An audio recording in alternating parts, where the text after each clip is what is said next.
வெயிலோடு விளையாடி வெயிலோடு உறவாடி வெயிலோடு மல்லு கட்டி ஆட்டம் போட்டோமே.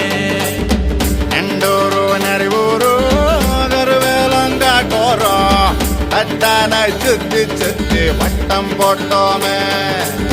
பசி வந்தா குருவி முட்ட தண்ணிக்கு தேவங்குட்ட பறிப்போமே சோழ தட்ட புழுதிதான் நம்ம சட்ட புழுதிதான் நம்ம சட்ட. வெயிலோடு விளையாடி வெயிலோடு உறவாடி வெயிலோடு மல்லு கட்டி ஆட்டம் போட்டோமே.